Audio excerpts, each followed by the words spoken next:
Magandang araw Pilipinas! Sa araw po na ito ay pag-usapan po natin ang Uplift Program 2000 na ayuda. Payout schedule po sa July 31, 2026, ayuda para sa lahat. Mga mahalagang anunsyo ay dapat niyo pong malaman. Sa araw po na ito, ibibigay ko po ang mga lugar kung saan may magaganap na payout sa Uplift Program, sino yung mga kasali, saan po ba gaganapin ang payout, at ano ang oras po ng inyong pong payout. Kaya naman, inaanyayahan kita na tapusin mo ang video nito hanggang sa dulo nang sa gayon makuha mo ang punto sa paggawa ko ng video ito. At for your information, ang aking pong paggawa ng vlog na ito ay para po magkaroon po kayo ng kaalaman patungkol po sa mga benepisyo, ayuda na para po sa inyo. At hindi ko napapatagalin pa ang oras na pag-usapan ang bagay na ito. Ang una po sa ating listahan ay ang Barangay Lagumit dahil meron po magaganap na payout sa Uplift Program sa July 31, 2026 sa Lagumit Gymnasium. Paalala po, meron pong listahan sa nasali po sa Uplift Program sa July 31, 2026 po ang payout at magaganap po ito sa Malita Covered Court. Ito po ang kompletong listahan sa mga kasali.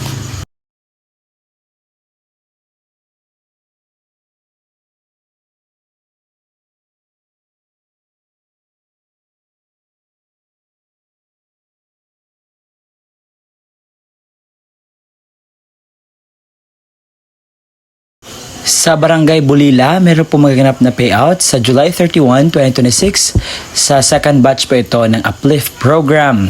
Ito po ang mga kasali po sa kukuha ng ayuda.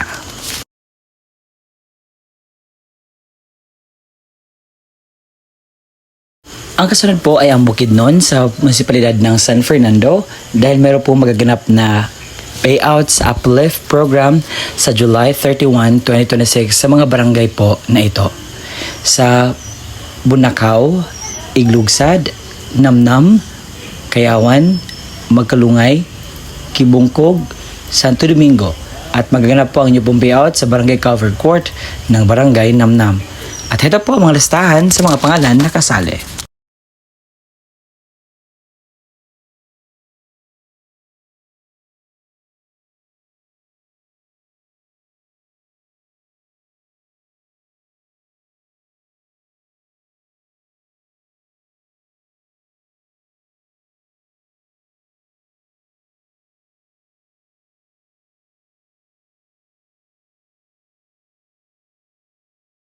Attention, Maning Launon dahil meron po magaganap na payout sa Uplift Program at validation sa July 31, 2026 alas 8 ng umaga sa Municipal Gymnasium. At ito po ang mga magva-validate kung kasali ba ito o hindi sa tatanggap ng ayuda.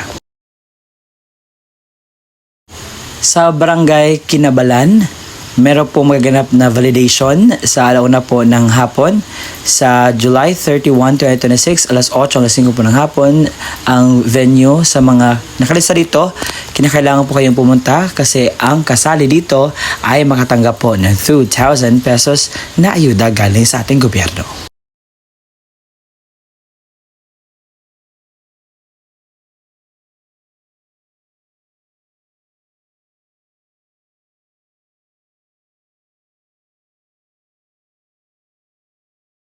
Sa Barangay Council ng Santo Niño ay meron po maganap na payout sa July 31, 2026 sa Barangay Santo Niño Covered Court at alas 8 po ang inyo pong payout at yan po nakita po ninyo ang mga pangalan sa kasali na kukuha ng payout. Sa Barangay Makul ay meron po maganap na payout sa July 31, 2026 sa Bulila Gymnasium at ito po ang mga pangalan sa nakalista na kukuha ng payout.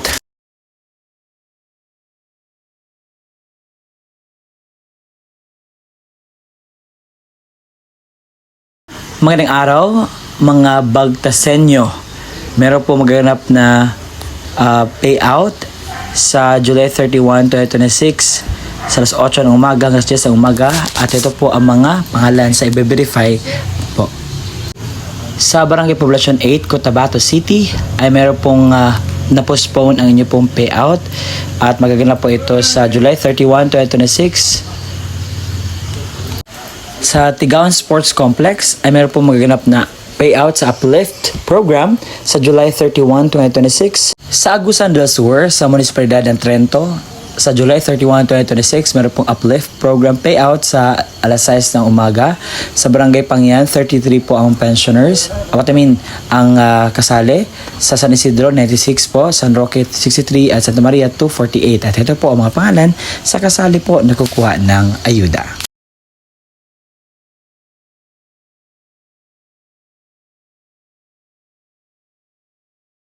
Sa Barangay Busilak, sa Nueva Vizcaya, meron po magaganap na payout sa Uplift program sa July 31, 2026, alas 8 ng umaga sa LGU ng Canopy Municipal Compound, Bayumbong, Nueva Vizcaya. At ito po ang mga kasali. Sa Santo Niño Covered Court, alas 8 ng umaga, meron po magaganap na Uplift program payout sa July 31, 2026. At ito po ang mga kasali.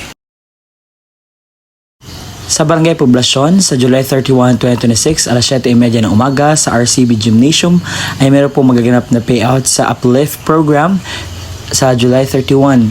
At ito po ang mga kasali na mga tao na kukuha ng ayuda.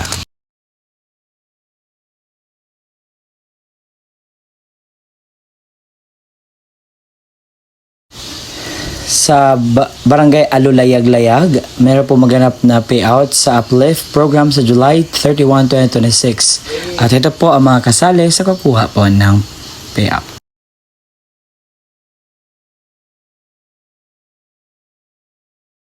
Sa Ramos Covered Court ay meron po maganap na payout sa Uplift program sa July 31, 2026. Sa Iriga Sports Complex ay meron po maganap na payout sa second batch sa alas 8 ng umaga sa Uplift program po ito sa July 31, 2026. At ito po ang kasali. Sa San Manuel, Pangasinan ay meron po magaganap na payout sa Uplift program sa July 31, 2026, alas 9 ng umaga sa gymnasium po ang payout venue. At ito po ang mga kasali.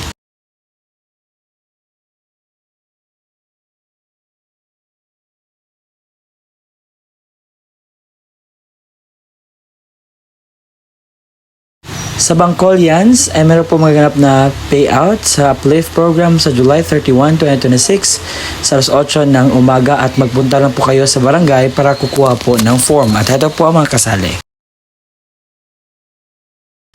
Sa Pagatpat Covered Court ay meron po magaganap na payout sa Uplift program sa July 31, 2026 alas 8 ng umaga. At ito po ang mga kasali.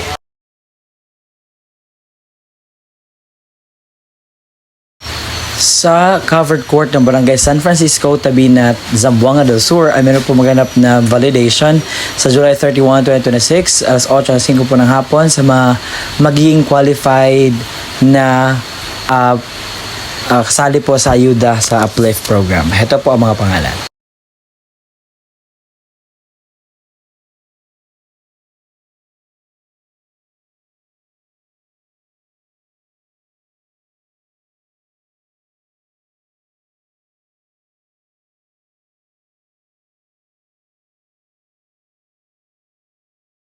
At sa puntong ito, pag-usapan natin ang Uplift requirements sa mga primary beneficiaries. Ang una po ninyong dalhin ang National ID or Government Valid ID. Pangalawa, GCash or e-wallet account. Ipakita ang original at magsumite ng photocopy. Ipakita ang rehistradong account, name at number na napangalan sa beneficiaryo. Ang primary beneficiary o head na dapat na unang mag-claim, siguraduhin ang pangalan at ID ng e-wallet ay tumutugma. Sa secondary beneficiaries, kung wala ang primary o head, maaari itong i-replace ng secondary beneficiaries na kasali sa family roster ng primary. Same requirements needed. Una, National ID or Government Valid ID or GCash or e-wallet account. Dapat kabilang ng family roster ng primary at may patunay na pagkaugnay. So, oneness certificate requirements para sa mga wrong entry sa master list, misspelled, and etc. Una, magdala po ng birth certificate ng beneficiary, ipakita ang original at magsumite na photocopy. Pangalawa, proof of relationship, birth ng mga anak o marriage contract na nakapaloob ng rooster. Certificate of live birth or marriage contract, ipakita ang original at magsumite ng photocopy. 3. One valid ID, ipakita ang original at magsumite ng photocopy. Kumpletuhin ang lahat ng requirements upang maipadali at mapabilis ang proseso sa pag-claim ng Uplift Assistance. Maraming salamat po sa panonood hanggang sa muli nating paggawa or pag-upload ng vlog. See you again next time. Bye-bye!